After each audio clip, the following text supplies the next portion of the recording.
E na barreira eu vou festejar e cantar outra vez. Todos loucos da saída 3. O Vasco é da alegria, e a loucura é minha vida.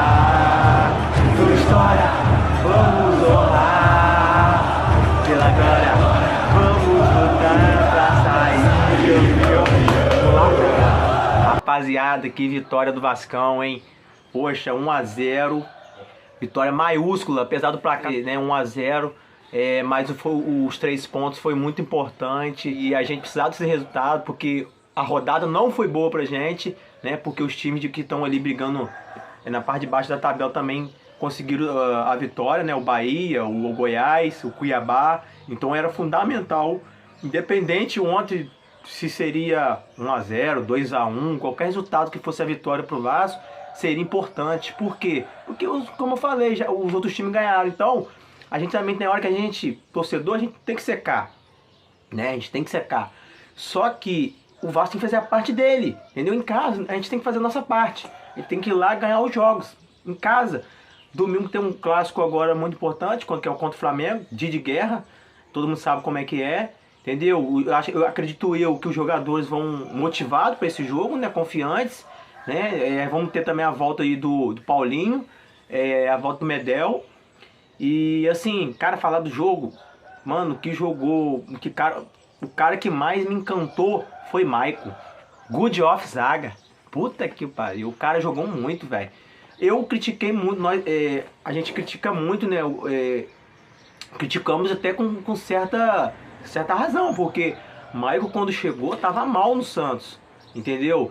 E, poxa, eu no vídeo, até uns vídeos anteriores, eu até falei, poxa, o Maicon é um bom zagueiro, só que a fase dele não é boa no Santos. E quando ele jogou no Vasco contra o Cruzeiro, jogou muito mal, entendeu? Muito mal, mas graças a Deus ele melhorou muito. Pô, a gente tem um substituto à altura, entendeu? O Medel sai, ele entra, dá conta do recado. E porra, o time ontem, assim, jogou muito bem no primeiro tempo. Até que eu gostei um pouco do primeiro tempo, o time com uma intensidade, né, que não teve contra o São Paulo. E assim, poderíamos ter aberto o placar no primeiro tempo, né? Pelo menos aí uns 2 a 0 no primeiro tempo a gente era para ter, porque Prachetes teve umas 2 oportunidades e não aproveitou. Mas o mais importante foi a vitória, sem dúvidas. E a gente agora tem um jogo que é difícil contra o Flamengo, nosso rival, né? O máximo, rival máximo. E a gente tem que agora ir lá e ganhar, porque é um jogo no Maracanã, torcida vai ser meio a meio, né? Vai ser meio a meio e vamos ver o que vai acontecer. Agora, tô muito contente com essa atuação do Vasco. Paia no primeiro tempo deixou um pouco a desejar, né? Mas assim, querendo participar do jogo, né? A gente percebia isso.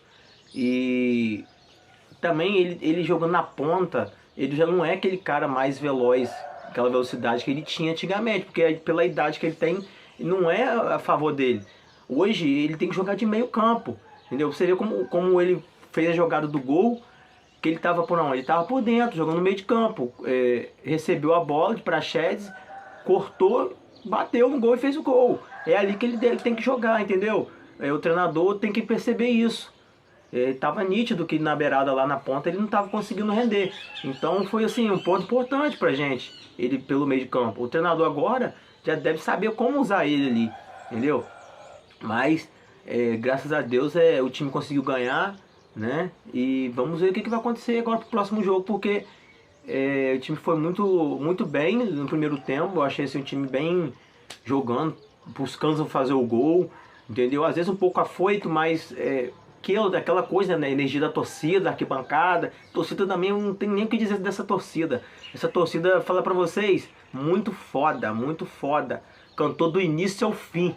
E quando ela joga junto com o time, mano, não tem como nenhum jogador não correr, entendeu? Todo mundo é aquele sangue a mais, entendeu? Todo mundo se dedica, bota raça, vontade, entendeu? Então é muito importante também, a torcida foi muito importante.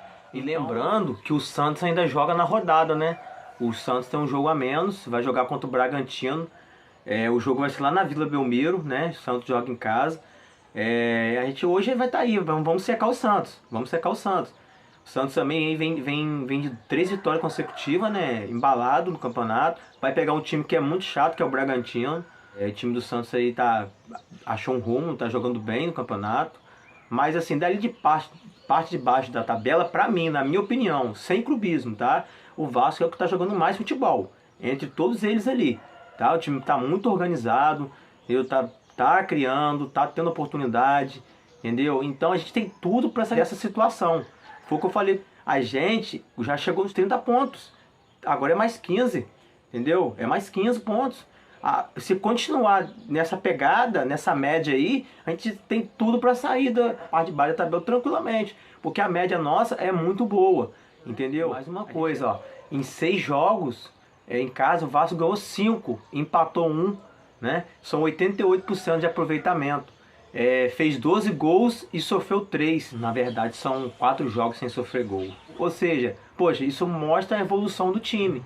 Entendeu? E o fator casa, que a gente sempre reclamava que não era a favor da gente, né? Porque a torcida ia, mas o time não jogava e não ganhava. Hoje não, hoje é fundamental. Esse número até do SofaScore que a gente pegou lá.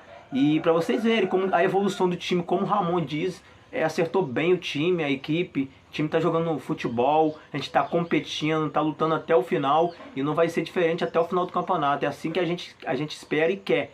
Entendeu? Tudo vai dar certo pra gente, tudo vai dar certo. Tem uns trechos de jornalistas da ESPN, o que eles acharam da partida do Vasco. Vou deixar pra vocês ouvirem. Uma vitória muito grande do Vasco, porque pensando no que está se transformando essa reta final do Campeonato Brasileiro, ela está realmente imprevisível. Calçade citou do Cuiabá. Do Cuiabá para baixo, todos os times com chances sejam minúsculas ou grandes podem ser rebaixados. A do Cuiabá é minúscula, muito pequena, mas não dá para descartar. Tanto que Calçade cita o Cuiabá, porque dali para cima não cai mais ninguém. Dali para cima os times vão continuar na primeira divisão. Curitiba e América já estão no modo milagre para não o América já foi. serem rebaixados. O Curitiba está no modo milagre, o América já foi, não foi matematicamente, mas já foi. E quando você olha o desempenho das equipes... Esse para mim é o ponto, né? A coisa fica mais duvidosa ainda. A gente não sabe lá embaixo jogando bola. A gente não sabe, por exemplo, como o Corinthians vai voltar. Por isso que a rodada de amanhã é tão interessante com o Mano Menezes. Se o time vai voltar mais organizado, vai. O bastante para conseguir os pontos. Porque aí entra aquela questão. Uma coisa é o Goiás, com todo respeito, estar na zona do rebaixamento e lidar com a situação. O Goiás está acostumado. É desagradável para o Goiás hoje venceu merecidamente o São Paulo, o time entrou pilhado, intenso e tenso ao mesmo tempo, mas conseguiu o resultado, mas é uma situação comum. Se o Corinthians pisar na zona do rebaixamento, é outro mundo. É muito mais difícil lidar. Se o Inter vai para a zona do rebaixamento, é muito mais difícil lidar, porque são equipes que, além de terem bons elencos, são equipes que têm dificuldade porque não são frequentes historicamente numa condição dessas. Não entraram no campeonato para isso. Entraram no campeonato com outras pretensões, com outras possibilidades e, de repente, né, faltando 11 rodadas agora, elas podem cogitar isso. Se faltando 9, 8 rodadas elas estiverem na zona do rebaixamento e não saem na rodada seguinte e ficam 2 ali, isso vale para qualquer outro, vale para São Paulo entrar, vale para várias outras equipes. São Paulo com chance muito pequena de ser rebaixado, mas não dá para descartar, mas muito pequena. É muito difícil lidar, muito difícil lidar. Então, nesse campeonato que tem um time quase campeão, a única ameaça na prática parece ser o Bragantino. Né? Palmeiras e Flamengo correndo muito por fora. Mas quase campeão, eu acho que no final do ano a gente vai ver essa disputa maluca para ver quem permanece na primeira divisão, porque os jogos vão ser apertados, ninguém está jogando muito mais que o outro time, né? E vamos ver quem consegue lidar melhor com a pressão de estar nessa zona mais desagradável que ela está. Quem não jogou hoje tem 12 jogos ainda para fazer, quase do Corinthians, 36 pontos para disputar. Quem jogou hoje disputa a partir de agora apenas 33 pontos. Então essa é, por exemplo, a missão do Curitiba, só para entender, tem 20 pontos. Precisa de uns 14, 15, para ficar tranquilo, não cair. Então ele tem que ganhar 15 de 33. Ele tem que fazer o que não fez, não esbarrou. Não chegou nem perto daquilo que fez até agora. Agora, os recortes recentes. E o futebol apresentado, a reação de clubes pesadíssimos, como Santos e Vasco, que estão até mais embaixo na tabela de classificação, parece ser um recorte mais animador do que, por exemplo, os recortes recentes de Corinthians, Cruzeiro e Internacional. É isso? Olha lá, a tabela para o Fã de Esportes ficar ligado e participar dessa conversa matemática nossa aqui também. E tem Cuiabá com 36. A má notícia que eu citava, e achava importante, a má notícia para Inter, Cruzeiro e Corinthians é que essa turma tá jogando de bola. Exato. Porque você poderia virar e falar, o Vasco é uma bagunça, é uma zona, levantou uma bola, entrou... Mas é um acidente, isso aí não vai se repetir nas próximas 11 rodadas. E não, o Vasco hoje ele se recupera de uma oscilação e volta a ser um Vasco muito organizado, muito competitivo e que sabe como buscar um resultado, seja contra o Fortaleza, seja contra um time de... o América Mineiro fora de casa jogando pior, seja contra um time de G3, de G4. Então, essa é a má notícia da briga para quem está se aproximando, para quem ainda não estava nesse papo de rebaixamento e vai ter que ser colocado na pauta. Aí você olha para o Bahia, idem. Você olha para o Goiás que faz esses resultados, idem. Você olha para o Santos, ao jeito dele, com o Marcelo Fernandes, entendendo as limitações, a sua linha defensiva, como escapa, na qualidade do Marcos Leonardo, fazendo também os seus resultados. Então, o jogar bola, não simplesmente ficar vivendo de abafa, de desespero, de reta final de campeonato, o jogar a bola da turma lá de baixo assusta. Assusta quem não vinha jogando bola e, por conta disso, vinha despencando. A gente, algumas rodadas atrás, eu particularmente não imaginava que a gente está falando de Vasco e Santos com 30 pontos. Santos emendando sequência de vitórias, o Vasco teve aquelas 3 vitórias consecutivas. O questionamento ao Vasco passou a ser que, nossa, o Vasco oscilou e não venceu. Aí ele vence hoje, então parece que ele se encontra ali com o seu bom momento.